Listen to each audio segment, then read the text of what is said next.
Siapa tak ingat Land Rover Defender? Saya belajar off-roading pun dengan Defender. Tetapi bila Land Rover menghentikan pengeluaran Defender dalam tahun 2016, ramai yang ternanti-nantikan model mampu milik Defender baru. Sayangnya, mereka terlupa kerana Land Rover sebagai sebuah syarikat sudah lebih 10 tahun menghasilkan SUV genre mewah. And the best part is, they excel in that. Kemudian muncul gambar-gambar spy shots dan ramai yang bising. Oh, dia tak macam ni, dia tidak macam tu. Kena ingat, tidak mudah menggantikan satu ikon global. Dan ini dia, pengganti Defender. Kod number L663 dan dengan kami hari ini ialah Land Rover Defender P400 Mild Hybrid.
Aluminium masih lagi digunakan untuk menghasilkan syasi Defender yang baru. Cuma, kalau yang lama itu menggunakan leather frame, this is a modern monocoque.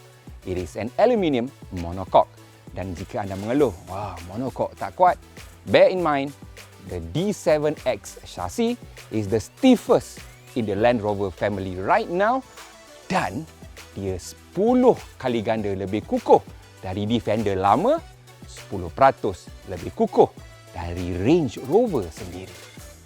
Menggantikan ikon memang tak mudah. Contohnya bila BMW menggantikan Mini. Masalah yang sama turut dihadapi oleh Land Rover. Tetapi kita boleh nampak ada elemen-elemen Defender lama di dalam bentuk baru ini. Contohnya lampu hadapan masih lagi bulat di dalam, dikelilingi dengan petak 4 segi. Bumbung juga masih lagi melengkung, sama juga dengan bahagian sisi di hadapan, melengkung keluar. Ada ciri-ciri Defender lama dan ada yang sebenarnya ciri itu hanya kosmetik, tidak seperti dahulu. Contoh terbaik, kalau dulu kita ada checkered metal piece dekat atas ini untuk dipijak, model baru tak boleh pijak. Ada checkered plate tetapi plastik. Selain daripada design chamfered roof dia yang melengkung itu, ada juga ciri lain yang berguna. Contohnya Alpine roof, iaitu lubang tingkap di bumbung yang memasukkan cahaya agar dalam nampak lebih ceria. Dan untuk yang ini datang dengan panoramic roof yang sangat besar. Untuk unit ini datang dengan roof rack optional. Dia mampu menanggung berat statik seberat 300 kg dan dynamic load iaitu berat semasa dia bergerak 168 kg. Ia juga dipasang dengan tangga optional di sebelah tepi. Now, bahagian dalam dia ni yang pada pendapat saya sangat selesa. Lantai belakang itu memang rata walaupun ini sebuah permanent all-wheel drive. Dan bahagian hadapan dia juga, papan pemuka ataupun dashboard, ia sebenarnya ialah rangka asal tetapi Land Rover menggunakan design itu sebagai salah satu elemen untuk disekalikan dengan dashboard. So kita boleh nampak batang-batang kat tengah tu yang boleh digunakan untuk pemegang juga. Daripada segi teknologi, of course, kita ada touch screen LCD yang besar di dalam dan juga sistem Apple CarPlay ataupun Android Auto wireless. Untuk pasaran Malaysia, ada dua varian yang ditawarkan. P300 dengan enjin 4 silinder sebaris turbocharged menghasilkan 300 horsepower dan 400 Nm of torque. Dan model ini P400 dengan enjin 3 liter 6 silinder inline turbocharged yang menghasilkan 400 PS dan 550 Nm of torque. Transmisi kedua-duanya sama, 8-speed automatic by a German maker, which is the ZF. Untuk P400, sebenarnya dia ialah sebuah mild hybrid yang menggunakan sistem electrical 48 volt. Now, daripada segi prestasi pula, kedua-duanya sebenarnya mempunyai top speed yang hampir sama, 191 km sejam. Cuma P400 dengan enjin yang lebih besar, daya pecutan 0 ke 100 km sejam dapat dilakukan dalam masa 6.1 saat. Jauh lebih cepat dari yang P300. Kebolehan off-roading ini sebenarnya bukan setakat bergantung dengan sistem pacuan 4 roda ataupun 4-wheel drive dan juga dengan tayar, tetapi jarak lega bumi, ground clearance. Dan untuk Defender baru, dia datang dengan sistem adaptive air suspension di mana ia boleh naik tinggi dan rendah. Nah, bila dia naik, dia boleh naik 145 mm bezanya, menghasilkan jarak lega bumi sehingga 291 mm. Defender yang lama cuma 250 mm, Jeep Wrangler pun 250 mm, Prado 220 mm. Dan yang ini, sekali lagi saya sebut, 291 mm. Dan bila kita di atas jalan raya yang rata, di atas kelajuan 100 km sejam, secara automatik sistem suspension ini akan turun sebanyak 13 mm untuk memberikan stability yang lebih baik agar pemanduan lebih sedap dan lebih selamat. Bila Land Rover menghasilkan Defender yang baru ni, design dia bukan setakat kena cantik daripada Defender lama, tetapi daripada segi fungsi, it has to be better in terms of off-roading. Dan kerana itu, ada banyak elemen off-road yang wujud dalam Defender ini dan dia bukan setakat bentuk, ia berfungsi. Contoh terbaik, brake over angle dia. Maknanya sudut untuk melepasi halangan off-road. Yang ini 28 darjah. Lebih bagus daripada Land Rover Discovery sendiri ataupun Toyota Prado. Approach angle. Maknanya sudut untuk naik halangan di hadapan itu, yang ini 38 darjah. Lagi bagus daripada Jeep Wrangler dan Toyota Prado. Overhang belakang yang pendek ini pula memastikan departure angle lebih bagus. Berapa? 40 darjah. Lebih bagus dari Defender yang lama pun. Wah, kau bukti aku pergi off-road dengan benda ni. Ada sensor bawah ni rupanya. Nah, sensor ini digunakan oleh Defender ini untuk mengukur kedalaman air yang sedang dilalui dalam wade mode. Ya, dia ada beberapa mode pemanduan. Now, keperluan beredah air memang penting untuk mana-mana off-roader. Dan untuk ini, kapasiti kedalaman maksimum yang dia boleh redah 900 mm, which is better than the Ford Ranger ataupun Isuzu D-Max. Lagi hebat. Dalam banyak kenderaan, liang udara di sini lebih pada kosmetik. Tidak untuk Defender. Yang ini memang betul-betul digunakan. Dan sekiranya kedalaman air 900 mm tak cukup hebat, anda boleh pasang snorkel rasmi daripada Land Rover untuk tarik tempat sedut udara dekat atas sini. Dia gunakan ini, tarik ke atas. Macam kita pergi scuba dah. Detail spesifikasi dia dan juga features dia memang banyak.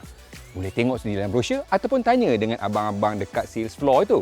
Yang penting hari ini Careta berada di sekitar Mersing khusus untuk memandu uji Defender P400 ini. Jadi jom, jangan tunggu lama-lama, kita bawa dan kita cerita lagi. Salah pintu.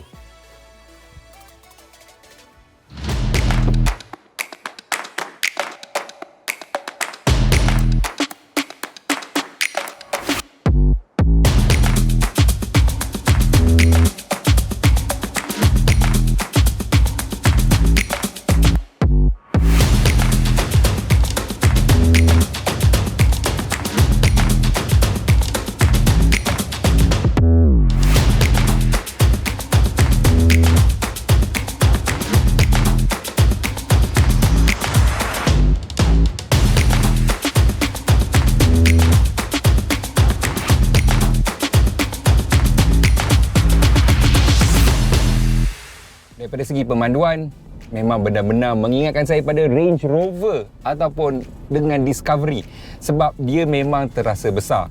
Panjang dia ni 5 meter, lebar dia 2 meter, dan dia memang ada terombang-ambing gaya mewah. Dia bukan terombang-ambing bersepah, tapi ombang-ambing yang gaya kereta mahal, memang rasa premium. Dan bila Land Rover kata monocoque chassis ni cukup keras, cukup stiff, saya pada mulanya tak percaya. Tetapi bila anda tengok video dia, akan nampak gambar-gambar kami pergi off-roading. Sebenarnya tak ada masalah pun. Tak ada dengar bunyi dia berkeriuk, krek-krok, tak ada. Memang rasa dia ni sangat stiff. Malah bila saya lalu redah ke kawasan berbatu-batu yang tak rata, ini ialah 4-wheel drive paling selesa pernah saya bawa dalam keadaan macam tu dan laju. Now, anda tengok sendirilah dekat dalam dunia luar ni, SUV mewah semuanya memang bercerita pasal dia boleh handling macam kereta. Tetapi untuk orang macam saya, kalau saya nak handling macam kereta, I might as well buy a car. Saya nak SUV mewah yang boleh saya bawa pergi off-road. Bukannya off-road macam Camel Trophy, tetapi off-road yang light off-roading, semi-medium off-roading, tanpa saya risau kenderaan ini akan sangkut. And this is the first SUV mewah yang memberikan saya rasa macam tu. Bukannya kita nak kata dia ni tak boleh bawa laju. Atas highway daripada Kuala Lumpur tak ada masalah. Cuma bila kita lalu ke tempat-tempat yang selekor dia tajam, memang kita boleh rasa body roll dia sedikit ekstrim. So it wants you to go slower, which I'm okay with that. Sebab macam saya cakap, kalau saya nak layan corner, saya bawa motor saya ataupun saya bawa kereta yang betul-betul boleh ratah corner. So dekat corner, I still can take the bends, tapi slow sedikit lah. Now, daripada segi off-road ni yang sebenarnya saya sangat-sangat suka. Sebab kalau SUV mewah lain, bila dia cerita pasal off-road, lebih pada propa saja mainan-mainan yang dia bagi. This one has features yang betul-betul saya pakai bila saya pergi off-road. Contohnya sistem kamera dia ni. Sistem kamera dia ni ada pelbagai sudut, sampaikan saya boleh nampak daripada belah atas macam ada satelit Rusia ambil gambar apa yang ada dekat keliling. Dan kamera yang high def ni, saya memang boleh nampak seketul-seketul benda keliling tu. Ini penting sebab kadang-kadang kita ada tunggul kayu yang kecil, tak nampak kalau kamera tu kabur. With a high definition kamera yang dia pakai, memang nampak clear, alhamdulillah. Apa pun, saya tetap sarankan sebelum kita meredah Semak Samun, turun jalan kaki, tengok dulu. Itu cara terbaik. Cuma kalau dah kotor, kita rasa macam semua okey, sistem kamera yang ada dalam Defender ini memang sangat membantu. Satu lagi benda yang saya suka, ini ialah satu kenderaan yang perfect untuk jalan jauh.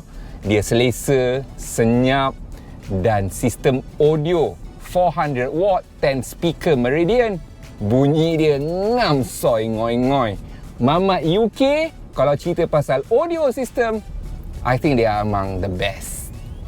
Warranty 5 tahun, tetapi anda juga dapat 5 tahun servis percuma dan 3 tahun roadside assist pun percuma. So, tepuk dada tanya selera.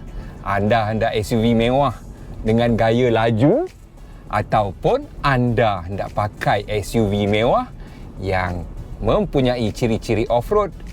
Ya, benda-benda tu memang kita boleh buat. Nak bawa 250 km sejam, mulut cakap ya, hati tak berani. Lagipun speed limit kita 110 km sejam. Dan dengan Defender ni, nak turun off-road, tekan button, pusing sikit, zap, kita jalan. Kenderaan dengan dua karakter sebenarnya memang ada banyak kat luar tu. Tetapi, adakah mereka benar-benar mantap dengan karakter-karakter mereka itu? Dengan Defender ni, baru saya rasa lengkap kedua-dua dunia dia. Dunia mewah, dunia off-road, semua dia mampu lakukan dengan cukup cantik sekali.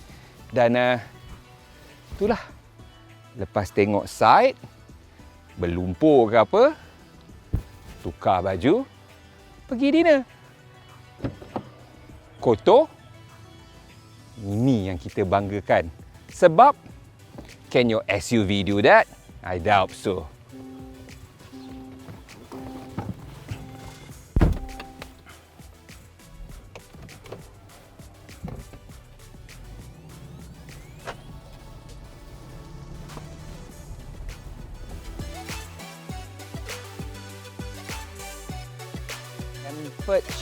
Shepherd, Uji P400 ini